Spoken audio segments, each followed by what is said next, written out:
নমস্কার বন্ধুরা, সর্বাণী রান্নাঘরে আপনাদের সবাইকে স্বাগত। বন্ধুরা, আজকে আমি আপনাদের সঙ্গে শেয়ার করতে চলেছি পাকা আম দিয়ে কিভাবে বাজারের কেনা আমসত্ত্বের মতোই বাড়িতে বানিয়ে নিতে পারেন তার রেসিপি। আশা করি বন্ধুরা আপনাদের ভীষণই ভালো লাগবে আজকের রেসিপি। তাহলে চলুন বন্ধুরা, আজকের এই আমসত্ত্ব বানানোর রেসিপিতে যাওয়া যাক। আমসত্ত্ব বানানোর জন্য এখানে আমি বাড়ির গাছের আম নিয়েছি, আর এখানে বাড়ির গাছের ছোট ছোট পাকা আম এখানে আমি নিয়েছি। আর আমি বাড়ির এই পেকে যাওয়া আম দিয়েই আজকের আমসত্ত্বটা বানাবো। আমসত্ত্ব বানানোর জন্য প্রথমে আমি এই আমগুলোকে পরিষ্কার করে ধুয়ে নেব, তারপর এই অংশটা আমি কেটে বাদ দিয়ে দেব।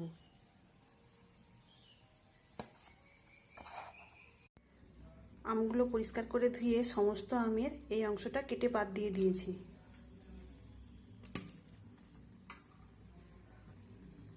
এখন আমি এই আমগুলোকে জলে সেদ্ধ করে নেব। এখানে গ্যাস অন করে কড়াইতে জল দিয়ে দিয়েছি, আর জলটাও গরম হয়ে গেছে। এখন আমি এই জলের মধ্যে আমগুলো দিয়ে দেব। সব আমগুলোই আমি জলের মধ্যে দিয়ে দিয়েছি, আর যেহেতু এই আমগুলো পাকা তাই সেদ্ধ হতে খুব বেশি সময় লাগবে না।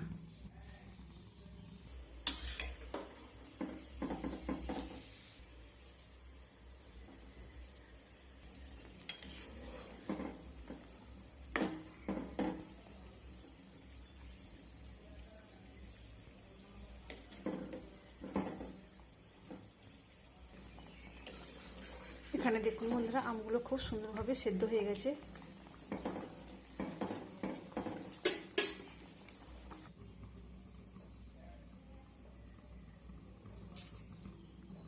তো এখন আমি এই আমগুলোকে জল থেকে ছেঁকে তুলে নেব।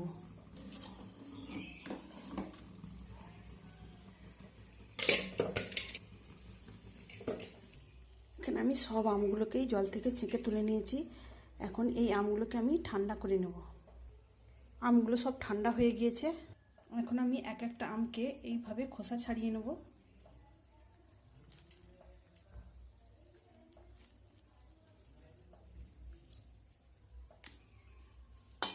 অংশটা আর আমের এই পাল্পটা একটা চামচ দিয়ে আমি এইভাবে ছাড়িয়ে নেব।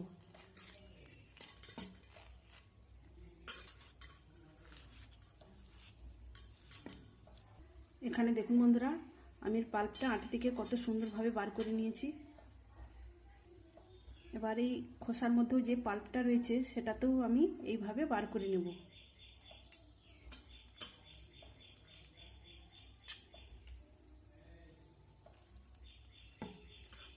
তো দেখুন বন্ধুরা, খোসাও একদম পরিষ্কার হয়ে গেছে। দেখুন বন্ধুরা, একটা আম থেকে আমি কত সুন্দরভাবে আমের পিউরিটা বার করে নিয়েছি। একই রকমভাবে আমি সব আমগুলো থেকে এইভাবে আমের পিউরি বার করে নেব।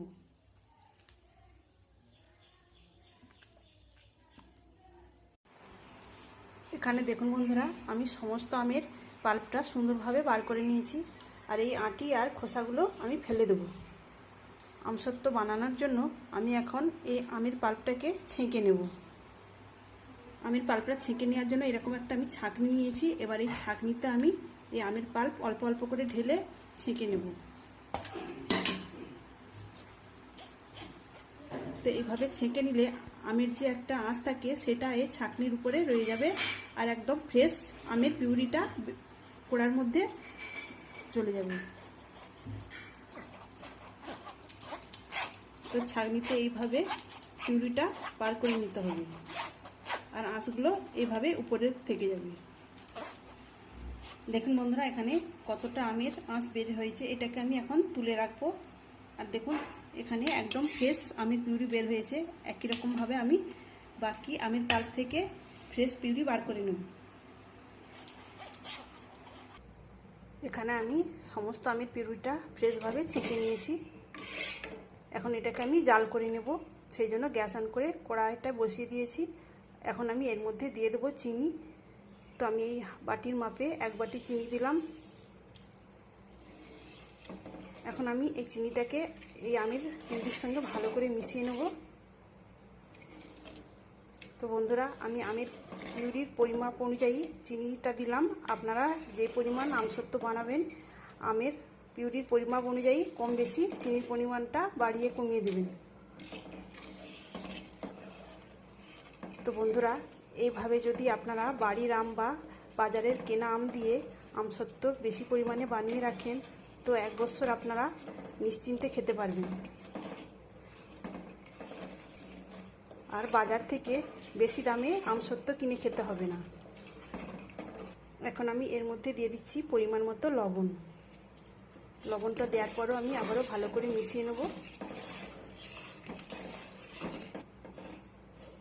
বন্ধুরা, এইভাবে পাকা আম দিয়ে আমসত্ত্ব বাড়িতে বানালে এই আমসত্ত্ব বাজারের কেনা আমসত্ত্বের মতোই তৈরি হবে।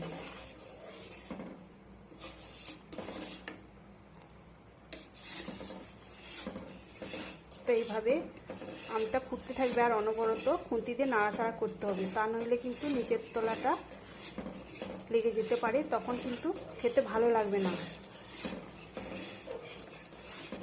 একটা পোড়া পোড়া গন্ধ লাগবে। আর বন্ধুরা, এখানে দেখুন, যেহেতু এটা পাকা আমের আর তাই কালারটাও দেখুন কত সুন্দর এসেছে। এখানে কোনো কিন্তু আলাদা রং মেশানো হয়নি।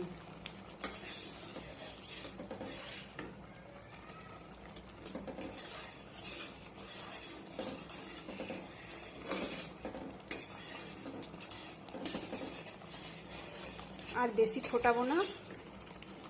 তো দেখুন বন্ধুরা, এইভাবে খুন্তির গায়ে একটা স্তর লেগে আছে। তো এবার আমি এটাকে নামিয়ে ঠান্ডা করে নেব, তবে একদম ঠান্ডা করব না, হালকাভাবে গরম থাকবে, সেই অবস্থায় আমি থালাতে ঢেলে দেব।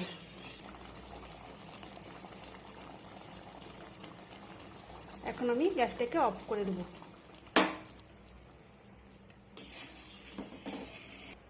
আমসত্ত্ব শুকানোর জন্য আমি এরকম স্টিলের থালা নিয়েছি, আর এই স্টিলের থালার মধ্যে আমি দিয়ে দিয়েছি সর্ষের তেল। সর্ষের তেলটা আমি পুরো থালাতে এইভাবে চাড়িয়ে দেব। এইভাবে সর্ষের তেল লাগিয়ে দিলে আমসত্ত্বটা শুকিয়ে যাওয়ার পর খুব সুন্দরভাবে উঠে আসবে। আমের পিউরিটা হালকা গরম রয়েছে, এখন আমি এটাকে থালায় ঢেলে দেব। থালায় ঢেলে দেওয়ার পর আমি এইভাবে চারদিকটাই চাড়িয়ে দেব। তো এখানে আমি দুটো থালার মধ্যে নিয়েছি, দুটো থালাতেই আমি এভাবে চাড়িয়ে দেব।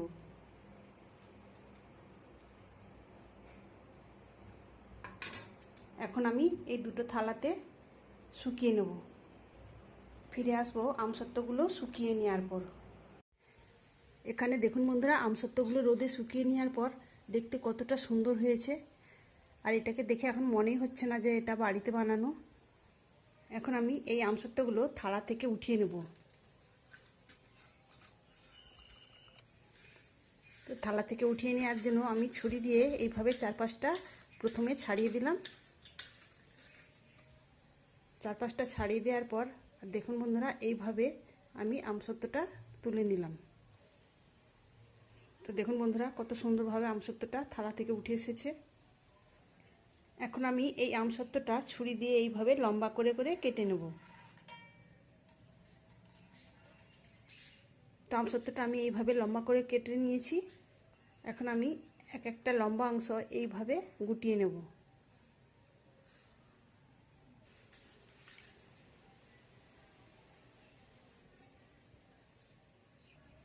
আর কিছু অংশ আমি এইভাবে ছোট ছোট টুকরো করে কেটে নেব।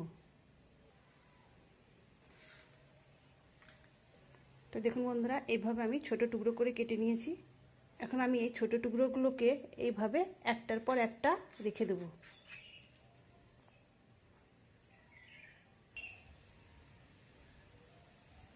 তো দেখুন বন্ধুরা, এইভাবে আমি একটা বার তৈরি করে নিলাম।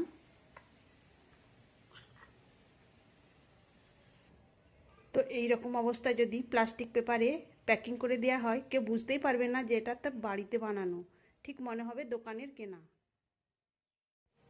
তাহলে বন্ধুরা, আপনারাও বাড়ির আম বা বাজারের কেনা আম দিয়ে এইভাবে বেশি পরিমাণে আমসত্ত্ব বানিয়ে রেখে দিতে পারেন।